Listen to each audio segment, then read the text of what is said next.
కంటి అద్దాల నుండి శాశ్వత విముక్తి పొందండి. లాసిక్ సర్జరీ 14,000 మాత్రమే. వివరాలకు సంప్రదించండి.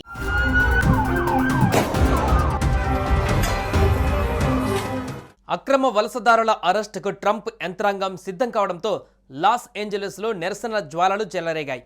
ఈ నిరసనల వంకతో కొందరు ఏకంగా యాపిల్ స్టోర్ని లూటీ చేశారు. మాస్క్ వేసుకుని స్టోర్లోకి దూరి గాడ్జెట్లను ఎత్తుకు వెళ్లారు. ఈ ఘటనకు సంబంధించిన వీడియో సోషల్ మీడియాలో వైరల్ కావడంతో పోలీసులు దర్యాప్తు చేస్తున్నారు.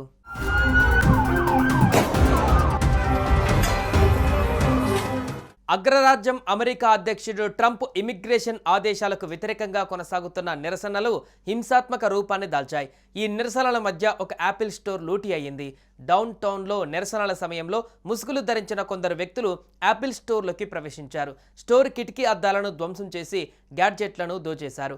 మరికొన్ని దుకాణాలలోకి కూడా చొరబడి ధ్వంసం చేశారు. దీంతో పోలీసులు రంగంలోకి దిగి పరిస్థితిని అదుపు చేశారు. ఈ క్రమంలో పలువురిని అరెస్టు చేసినట్టుగా లాస్ ఏంజలస్లోని పోలీస్ అధికారి క్రిస్ మిల్లర్ తెలిపారు. దీనికి సంబంధించిన వీడియోలు సోషల్ మీడియాలో వైరల్ అవుతున్నాయి.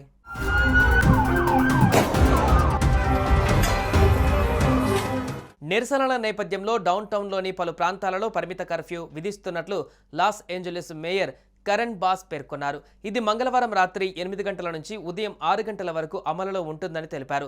ఈ సందర్భంగా డౌన్ టౌన్ను ధ్వంసం చేసి దుకాణాలను లూటీ చేసిన వారు తగిన మూల్యం చెల్లించుకోక తప్పదని ఆమె హెచ్చరించారు.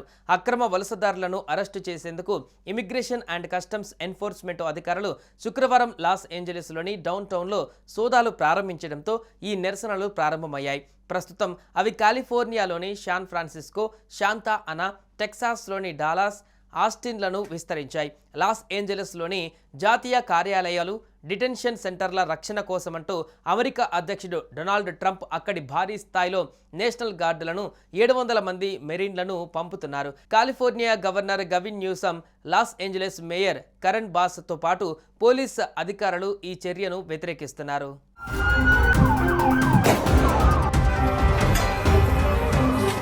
గత వారం రోజులుగా లాస్ ఏంజలస్లో నిరసనలు జరుగుతున్నాయి. రాష్ట్రంలో ఐసీఈ అధికారులు బహిష్కరణ కార్యకలాపాలను నిర్వహించకుండా ప్రదర్శనకారులు నిరోధించడానికి ప్రయత్నిస్తున్నారు. ట్రంప్ పరిపాలన నగరంలో కర్ఫ్యూ విధించింది. ఈ నిరసనలను అణిచివేసేందుకు నేషనల్ గార్డ్ మెరైన్లను మోహరించింది. దీనిని రాష్ట్ర గవర్నర్ వ్యతిరేకించారు. మెరైన్ దళాలు గెరిల్లా దాడులు, బాంబు పేలుళ్లు, ప్రత్యక్ష కాల్పులను ఎదుర్కోవడానికి శిక్షణ పొందిన సైనికులకు జనసమూహంతో మాట్లాడడానికి, ఒప్పించడానికి లేదా ఆపడానికి శిక్షణ లేదు.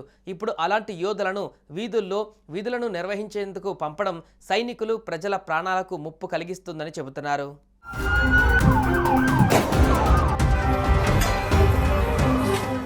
సుమన్ టీవీలో మీ పర్సనల్ అండ్ బిజినెస్ ప్రమోషన్స్ కోసం కింది నెంబర్కి కాంటాక్ట్ చేయండి.